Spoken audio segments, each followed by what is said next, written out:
Video ya leero njagala amanya gemba menyedde mu gayite gonna gabere ku video eno.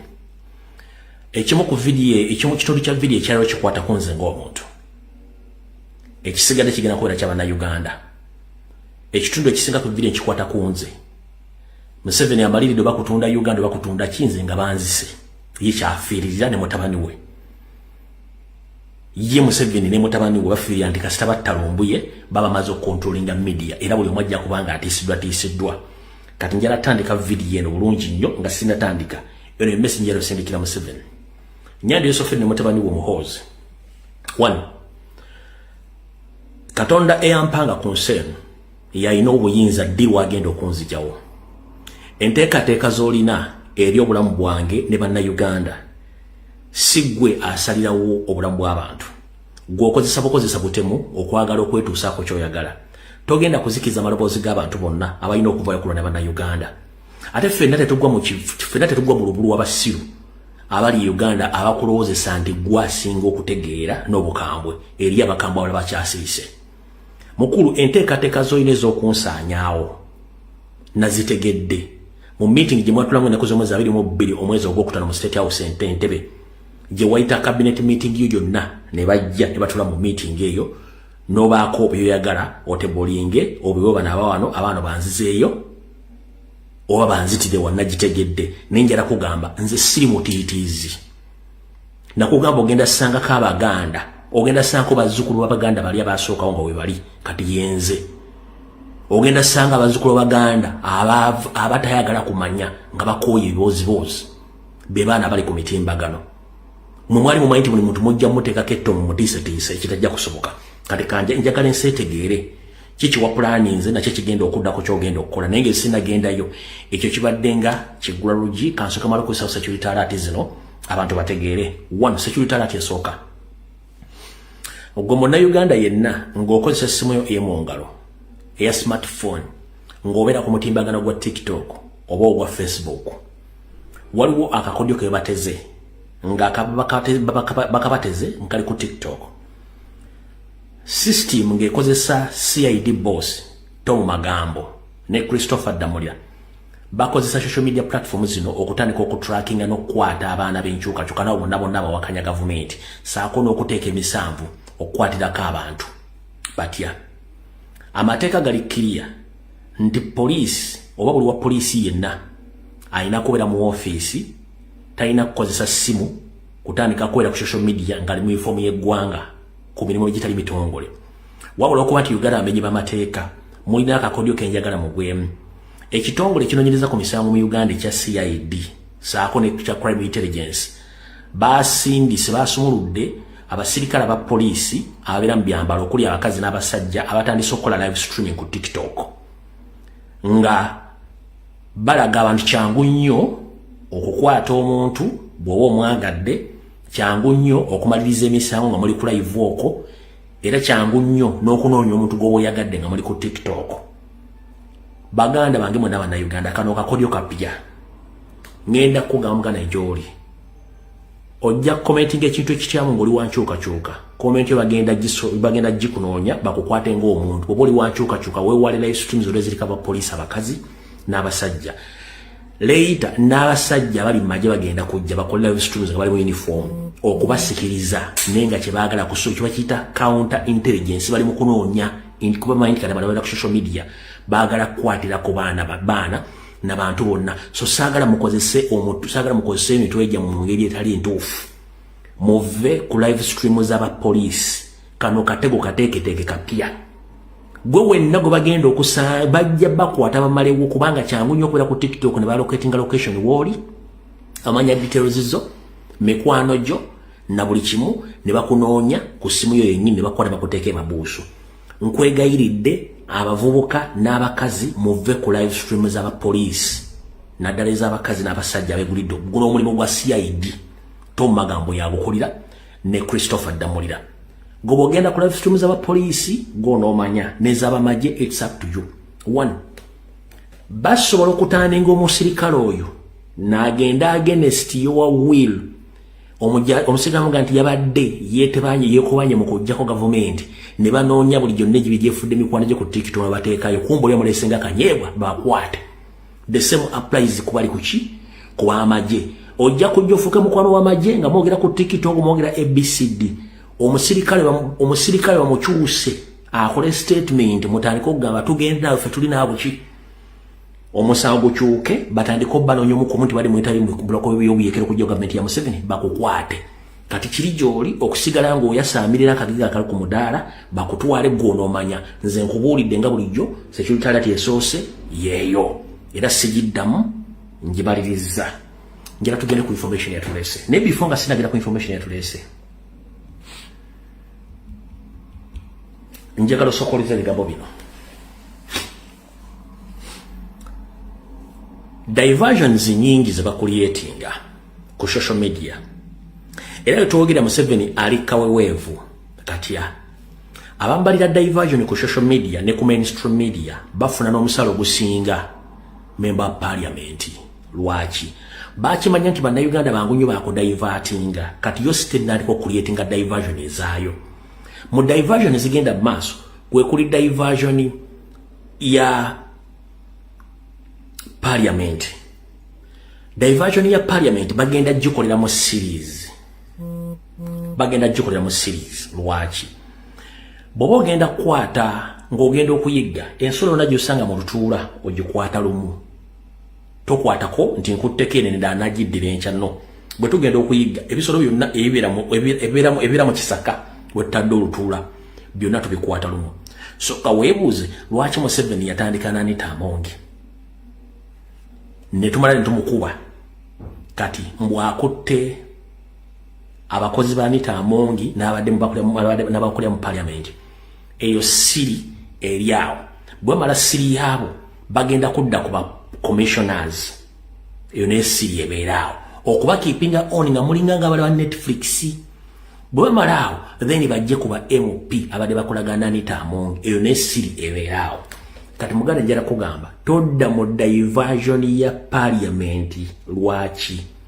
Bulijjo mbagamba mwetegereze ensonga zino ng'Owendali ayita ku lutindo. Owendali watuna ku lutindo alaba mu entindo nnya wabula ye afuba nnyo okuyita ku sayidi eri wasemba wenjagala wetegereze bulungi nnyo siri eno. Siri ya parliament yasookera ku Anita Among ne mugikuba. Kati bazzeeko abakozi bo n'abakozi ba parliament eyo ebakutte bagenda kuddako aba commissioners bamale bakwate ba MP bona badde bassociatinga nani ne Anita Among babatwaye babateeke mu diversion wekityo mubeeraawo nga muli mu series 1. Fayiro yonna bagimala dda bamanyani okwata bonna bandi babadde babakwata lumu. Lwaki? Omubbi omukulu Anita Among aliwo atudde.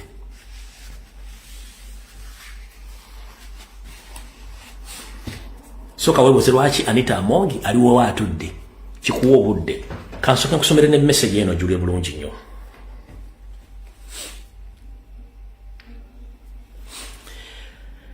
Lwaki bana basajja batuzanya jangu nkwekule kisookera ddala parliament eyo erina emitendera gy'obukulembeze erina n'omuntu alinga permanent secretary oba yaayinga omubalirizi wa parliament naye olw'okuba nti ye wa family ye tebannamukwata bakutte bano abantu aba bulijjo. Lwaki? Katugende mu maaso. If the government of Museveni think that they are working to defeat corruption, they should leave power. Because they can't fight corruption when corruption starts from the state house. As we speak right now, the parliament corruption saga is just selective, and the government using the parliament corruption saga as a diversion. Why? The main target was Anita Among. She's not where to be seen in any communicado. But today, they have arrested almost like 6 people who are near to her. But the second person who's supposed to be arrested is Adolf Mwesige. He's a former defense minister and is a clerk of the parliament. Where is he in this documentary party too? omwami Adolf Mwesigye ono ngali mu first family yali former minister kati yakolanga kiraka wa parliament era yabanga omubalirizi wa parliament asayininga n'asaasanya ensimbi ye mu documentary no party twali luddawa nabagamba sente zonna ezibera mu kitongole kyonna ekya gavumenti Museveni balinako percentage kati bano bonna bali mu kukwata essaawa zino bonna bali mu muzanyo gwa Museveni olw'ensonga sente zennyini abaazibba bali mu first family oba okyetegereza ababba sente zino bali mu first family ono Adolf Mwesigye yandibadde asooka mu kkomera wabula taliiyo kitegeeza Adolf Mwesigye sente zino yazitanga nga sente zigenda kukola mirimu gyabwe tugenze mu maaso. All the 13 billions of money stolen has his signature. Released funds from Bank of Uganda to Parliament Cash Office be spent. Nti bonna obuwumbi asatu mwakamu obwogerwako bonna bwabbibwa bwaliko mukono era ne zikkirizibwa okuteebwa nga ziba mu Bank of Uganda omwami gwe batannakwata wa first family Adolf Mwesigye eyaliko minister. Vouchers of the withdrawal and signature of Adolf Mwesigye. And ask yourself, a former minister of defense to become a clerk of parliament. How many former ministers have been given that privilege of becoming PS or ministers of the department in the government bodies? For MPs, Bunyangabo County, Bundibujo, minister now clerk to parliament. Museveni and Sam Kutesa both have corrupt charges in American court. Of the $7 billion as a Chinese man was convicted for some charges. Kutesa can't step in USA now. He has a court summon for the same cases he was as he was a UN Secretary General. Katoma zokulia information here kitegeeza ntizo zino documentary ne series of parliament zibali bajja kubalamwa bana bantu bamanyi bakola sente bennyini bebaazira aba first family babajeziki. So babajje ku kintu kyonna batadde ku kintu kya parliament focusing ku kintu kyabwe yaye okitegedde bulungi nnyo ekyo mu kiveeko kati bemaliriza ekintu ekyo njala tugende wano njala sooka kujjawo biro byonna biri wano mu kabokisi tusooke tukole ekirala ndowooza kansooke eyange nsooke information yange lero ntuuke tudde mu politics original kati Banyaba ne basiba mbalamusizaako enaku z'omwezi 2 ezaako ku mwezi gw'omusanvu mwaka 2028 amannya nze Lumbuye Fred munda Uganda atudde wano kafumu eggulama mu ggwanga lya Butuluki abaweereza emyaka egikunukkiriza kati mu mukaaga kasometi muli bulungi olwayonzize okutegeeza ensi emanye kyonna ekintuukako abantu abakiri mabega ngenda babagamba era kiki baagala ngenda kibagamba era kansuleti Museveni atudde kuno Didigi kwali n'abantu group yawe abaagala okunzita ngenda kubeera brief and precise ku nsonga zino. Ebbanga lyemmaze nga nkolokota Nyando Yosoferi yalowooza nti ndi muntu mwangu nnyo era ndi muntu wakutiisibwa oba yalowooza ndi muntu wakugulwa nze sigula omutwe gwange kubanga eggwanga linsingira ensimbi nakasita namanya nti obulamu mu nsi muno tetulina kyetutwala tetulina kyaffe kya bulubeerera namanya nti ebyobugagga bikumalira mu bwerere olina okuyimirira ku mazima era ne mmanya nti bwe libanga eggulu oyimirira ku mazima go kw'okufuna emirembe mu ggulu nagamba okuliyingira lwaki likanyimirire ku ekyo lyanokuga nti ngende mu bulimba n'obuyaaye ngende mu genda no neŋŋamba kanyimirire ku mazima ng'omukulembeze Robert Kyagulanyi Ssentamu bwe yakiyimirirako yakugamba nti bw'oba ogenda kuyimirira ku mazima oyinza osigala obwomu naye ekyo yakyogera ng'akimanyi era kyaliko essaawa zino nange bwe ntyo bwe ŋŋenda okubagamba. Kati abasajja ba PLU Polejiriji ne Muhoozi Kanyarugaba ne Museveni family bagamba nti nze mbaleetedde gavumenti yabo okukyankalana nga nzija nga mpa abantu information enneekusifu ekigendera kye banjagala ndi mufu baagala kumanya information njijjawa era bani abagimba era amaanyi ngajjawo okujja ku exposing gavumenti yaabwe buli kaseera bagezezaako ebintu bingi nnyo bikyabalemeredde kubanga nze nange ndi kaana kambaata siri mukalu nga bwe balowooza kati ki kye bazzeeko abasajja ba PLO na ba NRM ne ba state agents bagezezzaako emirundi mingi nnyo okwagala okunzijawo ne balemwa. Ne bagezaako okwagala nnyo okutiisa eggwanga lya wano ne kirema. Ne bagezaako n'okwagala okwekalakaasiza ku kitebe kya Take mu Kampala ne kibalema. Ekyasigwa bali balina kwekalakaasa olunaku lwankya ng'ennaku z'omwezi 3. Wabula mbu baakiyimiriza okusinziira ku statement eno. Statement yabadde bw'eti. Statement bw'eti bwe yasomye. Ati Muhoozi Kainerugaba ono nno ndowooza mugamba ye Kabanda nga mugamba at Muhoozi Kainerugaba. I'm pleased to confirm that he has gloriously guarded that the PLU demonstration on 3rd July be suspended to accommodate the ongoing talks and the comprehensive reports presented within 7 days. We shall duly deliver that on that. We shall duly deliver on that. Katika banda nagenda mukulu aine mchitao moto sodo aine kaguta na wandika bwati. Yagambye, General Muhoozi Kainerugaba, following your permission a few days ago, Ambassador Adonia Ayebare, the same group, I held a meeting with the Dutch ambassador and we had a constructive dialogue and an impeccable resolution is being pursued. I request your guidance for the 2 weeks present comprehensive report. Eno, jeba koze kuba nagipostinga nejibaterayo. Najiba posting na njiterayo nejibate nekita ku mukoto gwange nga bagitadde ku X. Bonna aba commentingako n'abali mu team eno bebamu ku bantu abaagala bannayuganda bali bakubera na ddoboozi. Bino byonna ensi ekola ki ebiraba. Kati bwe bamaze okuteekayo ebintu ebyo, kino kye bapulaninga.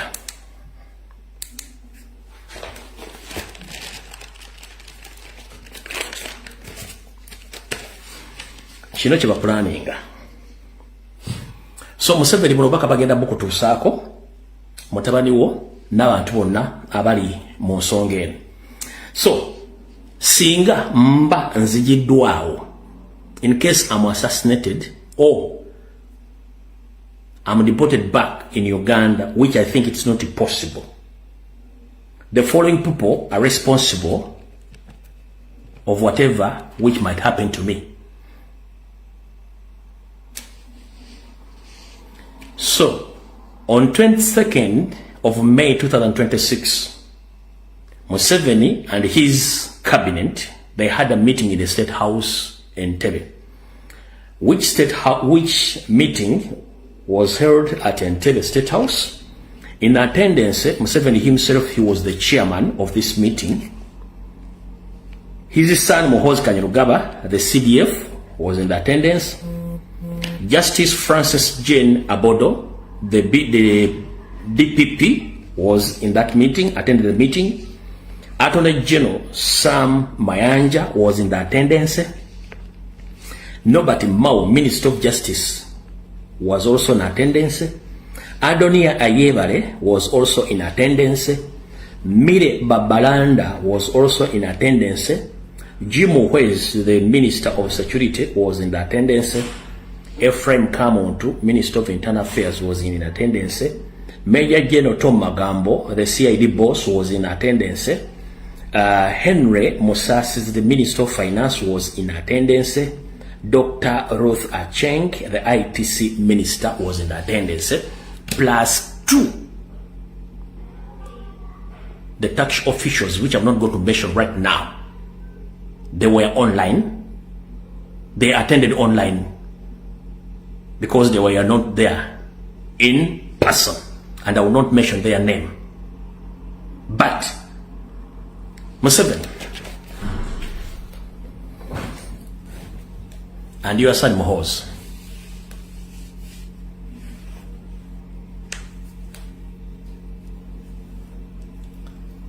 you think that the world doesn't know you. The world knows you. First and foremost, you should make research. What is the use of any consulate or embassy in your country? The embassies in Uganda, more especially the foreign embassies in Uganda, those embassies, they are there for different purposes. The first purpose is to issue visa and look for business. The hidden purpose is for intelligence. Don't be confused at your age and your son that the tax authorities, they don't have intelligence on how you've ruled Uganda for 40 years. And all the crimes you've committed against the will of Ugandans. They watch social media, they read newspapers, they watch televisions, they know each and everything which is taking place in Uganda. Kidnappings, killings, torture, everything. They have information about your regime. You understand? So don't you think that you are very clever and very smart, that you can force a foreign country to extradite Lumbuye Fred and bring him back into your hands for your own purposes of assassinating him or killing him, so that you can create fear in Uganda, especially on social media, that nobody should talk about your family and your government. That is your mission. But let me tell you one thing. The Turkish government knows each and everything which is taking place in Uganda. You understand? They know. They have all the intelligence, how you operate. In that meeting, which was held on 22nd of May 2026, you presented some of your requests, which I can't mention right now. The only thing which I'm going to base on or to expose, after that meeting, you got to know, and the entire members who attended that meeting, that you might not get Lumbuye Fred. So after that meeting, you and your entire cabinet minister, you decided to plot an assassination attempt against me.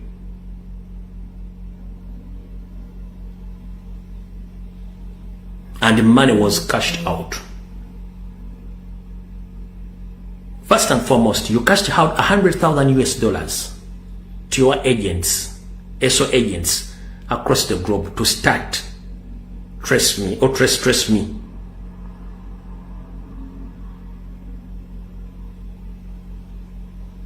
The last move, you issued a bounty hunter of 4.5 billion Ugandan shillings. Whoever can kill or assassinate Lumbuye Fred, you are willing to pay that money, and that money was signed by you and your family, that I should be killed here in case the other requests failed.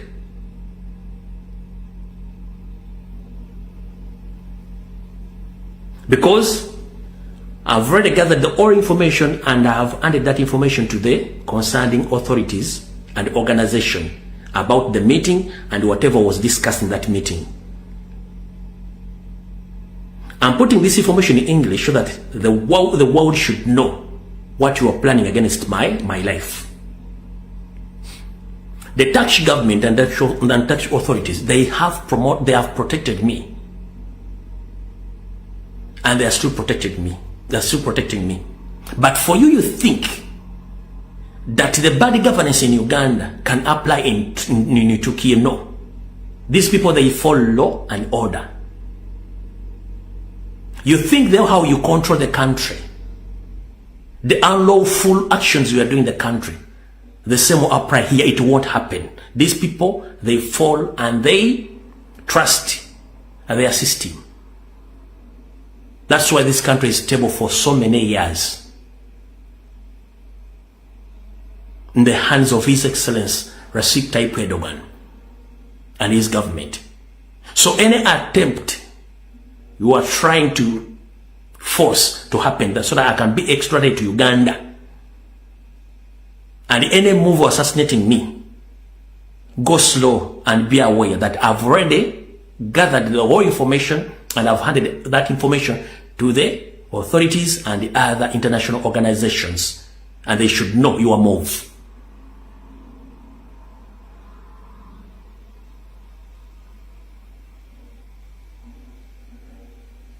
You think that you can silence all Ugandans so that they cannot come out to speak about the crimes you commit against Ugandans because you don't follow the laws. Me, I'm not intimidated, and I will keep on coming, exposing your regime.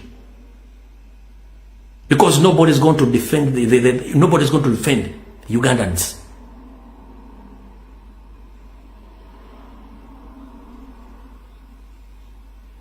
So the move which you agreed on with your fellow goons, I can call them goons because in that meeting, the meeting was attended by the following people. Museveni himself was the chairman of this meeting. CDF Mohoz Kanyirugaba, your son, he was in attendance. The Justice Jane Francis Abodo, the DPP, was in the attendance. She studied law. Attorney General Sam Mayanja was also in attendance. Nobody Mao, Justice Minister, was in attendance. Nobody could advise you about your move. Adonia Ayebare was in attendance. Mireba Balanda, she was in attendance. Jimo Wez was in attendance. Ephraim Okamont was in attendance. Minister of Internal Affairs. Major Tom Magambo, the CID boss, was in attendance. Henry Musasi, the Minister of Finance, was in attendance. Dr. Luther Acheng of ITC was in attendance. Of all those people, nobody could tell you that we are making a mistake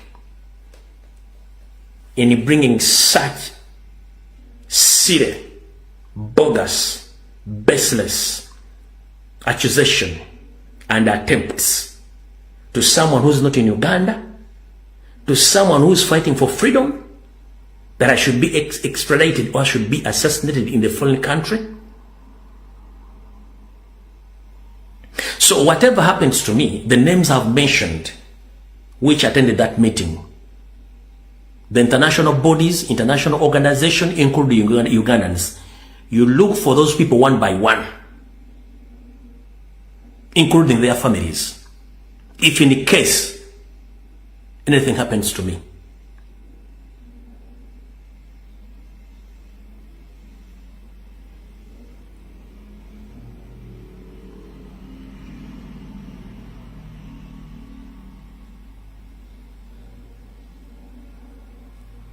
So, that is my message to Museveni and your son, plus your cabinet.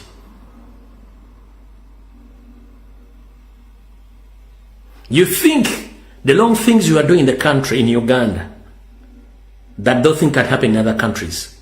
Why do you try to spoil other nations? Why do you try to spoil other nations? Because you fear critics or fear people who can come publicly to address those issues. So briefly, that was the meeting which was held on 22nd of May 2025. And that's the reason as to why they have keep on postponing their demonstration at the Turkish embassy, because they think that the Turkish government and Turkish officials, they can't change their minds and I myself to be extradited back to Uganda. Museveni, I'm protected by the international laws. Maybe you don't know that. I'm protected by the international laws. And what I'm doing, it is my constitutional right. Because I have to defend the constitution of Uganda and to defend my fellow Ugandans.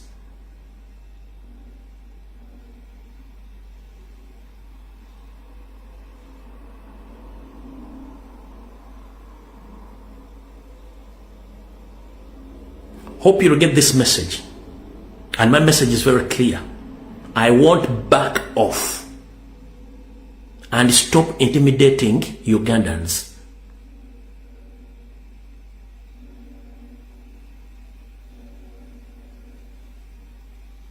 You came in power in 1986 by the use of gun. Nobody voted for you. You used the power of gun. Right now, you're still in power using the power of gun, not by democracy. Because democratically, people voted Robert Kyagulanyi Ssentamu 71.88 but used the power of Uganda to stay in power. So there is no way we can keep quiet to leave our country and be taken by refugees and foreigners. So we are here to inform the international community again and to remind them that Museveni is killing the indigenous Ugandans, and Museveni, he's a refugee and he's a foreigner from Rwanda. That's why if you observe and make research, speak right now, the entire cabinet, almost 70%, is occupied by the Rwandese people in all government sectors, including police, army, ministries, each and every government sector. 70%, all offices are occupied by Rwandese. So those people are killing Ugandans slowly by slowly. They are cleansing all Ugandans slowly by slowly. Nobody can come out to speak. So don't leave Museveni to cleanse out the entire population of Ugandans, because he wants to take over the country as part of his mission. He doesn't follow the law. So you can't cooperate with someone who is anti-law. Museveni doesn't follow laws.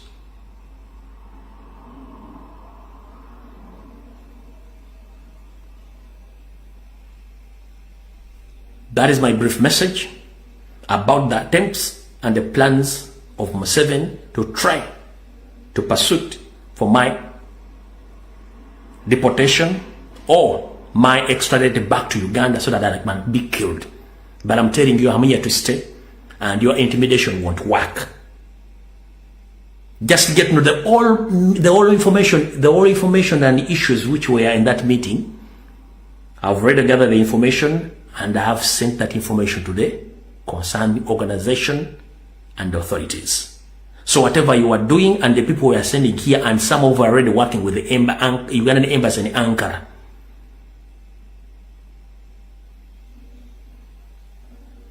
Let the public know. Ekyo njagala ensi ekimanye.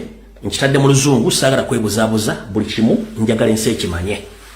Nti omwami ono ne mulaba bakyusakyusa okwekalakasa basuubira nti bayinza okufunayo essuubi nti erinzizaayo. Ekyo bwe kiba kiganye, mbagambye mu meeting olwawedde, bali abakulu n'abakungu ababaddeko ne bavaako benganye okumenya amannya wabansi eno, bo ne batona bagamba katulina okwena plan B erwa. Ne bagamba tulina okumakinga sure omuvubuka oyo tumutta nga tukozesa amaanyi ge tulina geegaluwa. Balina ba operative across the globe. Era okuva meeting eyo Museveni yasayiniza $10,000 egya dola n'agiwa bo operatives we across the globe atandika okukola okunoonyereza n'okulaba ukodyo kye basobola okuyitamu okunfuna. Then na issuing 4.5 billion Ugandan shillings n'aziteeka ku mutwe gwe nga bounty hunter, omuntu gwe bayigga, omuntu yenna asobola okuba nga asobola okunfuna n'anzita, bagenda musasula obuwumbi 4.5. Ezo sente nazo n'aziyisa. Kyenjagadde mutegeere. Nenga meeting bagirimu nga 22 omwezi ogwokutaano 2026. Kyovula nti bagandumbe tugenda muzza kubanga balina eyembeera. Era kyovula mbadde bakyusa mu tebagenda kwekalakasa bakyayogera ne government ya wano. Please, ndi protected by the international laws. Ara njagala kujjukiza Museveni siri muzi wa misango. Ene message esebe siri muzi wa misango. 1. Bobo osobola okubuuza ambassador we eyasooka ettake, His Excellency Orwa mubuuze Lumbuye yaani. Bobo osobola okubuuza eyaddira Mbigere, His Excellency Nsubuga, oba kati omutwala German, omubuuze Lumbuye yaani, ojja tegeera omuntu gw'ogezaako okwagala okutta oba okutussaako obulabe. Ndi muntu wa mirembe, ni ate ndi muntu wa nsasagibwe nkutegeera nti oyagala kuntuusaako obulabe. 1. Munoonyeza information enkwatako, naddala enkwatako enfu sigiina, kuba saatondebwa okubeera mu kyamu wadde nakulira mu ghetto. Mukama yannyamba n'envaamu omuntu ayambye community ez'enjawulo gye nzaaliddwa, gye nkulidde ne gye mbadde n'abantu. Wano nabeerawo n'ensobola okumanejinga okulidinga abantu abasukka mu 15,000 ku mutwalo bannayuganda n'emitwalo ebirala gisimayi kati giriwo ne mbakulembera nga ne embassy tebagimanyi gyeri n'enkola bye kyetaagisa era omusingi gwe naloko gukyatambula. Owulira mwali bade mwafuna dadda telineni wangi yababula kubanga amukilini so kati odiringa n'omuntu atalinako nziro atalinako bala kyenkugamba ba ambasada wamanya basooka wano vakuona omukazi guwaleeta ono wa NRM vakuoyo bali abasooka ambasada Olwa Johnson buuza naye ambasada Nsooga banze gwe nasembayo kutegeera ono aliwo ono mukyala ogwaleeta tebinkwatako saagala kumanya bali babuuze Lumbuye yaani ojja tegeera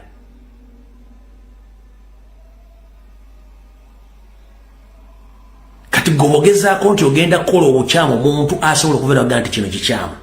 That is time wasting. Ate nkugamba sikutya ne mutabani wo simutya bwe mbanga nkola ekintu ekituufu. Ebintu by'okutiisatiisa bannayuganda mbo banku munkwate munzite kitegeeza social media namwe mujja kuba mugamaze mukulu. Kansooke mputegeeza siri omu tetuli babiri tetuli basatu tetuli bana tuli bannayuganda bangi obukadde na mbwenda. Abamu tebalina busobozi bugula simu, abamu tebalina busobozi bugula data, abamu bakyatya. Neka banaafuna obusobozi bugula essimu n'obufuna data ojja bawulira. Njagala okutegeeza luyagaliza muka kitawo lutanyoko. Temugenda kutiisatiisa bannayuganda mu bintu byonna. Njagadde message negene mu public nti nze ndi muntu omu naye eriyo bannayuganda bangi abanfaanana era baagala enkyukakyuka. Bewatta tebaakumala. Golowooza bano abantu bamanyi information ekwatagana ku assassination izo nazo zookola nga tezirinaako results at the end. Buli kimu bakimanyi. Kati mukulu ebyokutiisatiisa nze ne bwobanga kuba kati kyofa kiri bwe kiti oyagala onkwate mb'oshate ng'emmiri bajja kuba bakutte Lumbuye ataffe kino. Njongera obbajjukiza bannayuganda mwenna Katonda yasinga enko yasinga program. Naye kyonna bwe kiba kituuseewo musigala mugenda mu maaso temujjangako kigere. Kyonna ekiba kituuseewo temujjangako kigere musigala mugenda mu maaso. Mukama akyankuuma n'essala zammwe ate nkyaliwo. Tetugenda kuleka ggwanga lyaffe nga teri alyogerera. Olw'Abanyarwanda bajjajjaffe bayamba. Oli ku bazzukulu b'abasajja Abaganda Abasoga Abanyola Abatoola balwana. Kati mwe muli mu kutulugunya. Buli muntu mufudde momboze. Njagadde okutegeeza buli kyonna kye mwakola mu meeting kye mwadiscussingako saagadde kirita mu public. Nkirese just njagadde kujjo ziri ensonga ezasembeye ebbiri ezammwe ez'abatemu. Ziri diplomatic ensonga ejja zitegeera later on naye njagadde kujjo zino ez'okwagala okunzita. Okitegedde bulungi nnyo. Era nyongera okugamba nti toyina ky'osobola kukola. Ky'osobola kukola kiri ekintu eki kutta muntu oba toggyeyo bizibu. Bukyangotta okuva mu myaka gy'enkaaga ebizibu bya Uganda byali bivuddewo. Bukyangotta okuva mu myaka gy'ensanvu byali bivuddewo bizibu. N'oyingira mu gy'ekinana ng'otta ebizibu byali bivuddewo. Oyingidde mu gy'ekyenda ng'otta byali bivuddewo. Oyingidde mu gy'enkumi bbiri otta puleesha okweyongera. Oli mu 2026 oli mu kutta puleesha okweyongera. Kitegeeza it's a continuous problem until that problem is solved. Nekolooza nti buli omu ogenda motto tosobola kutta bantu bamalawo. Tosobola kutta bantu bamalawo. It is impossible. Ne Hitler kyamulema, Mussolini kyamulema, Gaddafi kyamulema, Omar el-Bashir kyamulema. N'abalala bakabaka abaali abamanyi nnyo Bannabukadnezi kyabalema. Tosobola kutta bantu bonna ogenda basiza tekisoboka.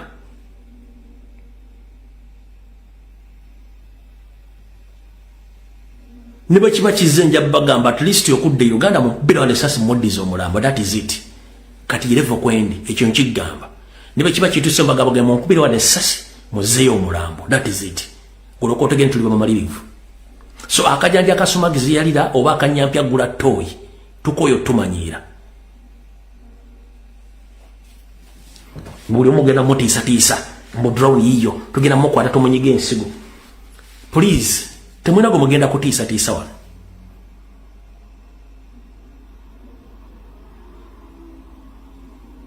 banasi mbakozeeko effujjo muli mu kutta bantu mutwala amataka buli muntu mufudde mwavu mujja abantu kumulamwa mutta abantu malwaliro mubbaserezo mu omusolo at the end of the day abantu batandika okusonda sere temwena gwe mugenda kutiisa wano ate kino nkiddamu kumwe mwenna famire mwabatudde mu meeting eno muyinza okulaba ekibizibu nga nze sinabiraba mwenna babadde mu meeting eno kuba manyaga mwenna gawaddeyo buli kimu nakiwaddeyo so kati it's up to you.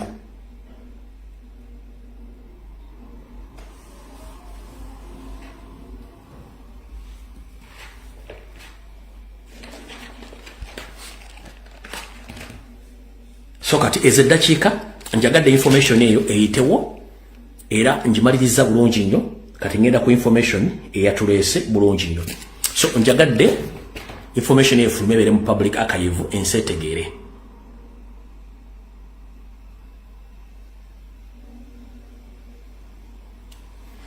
Kati tugenze ku information eri political eyatuleese.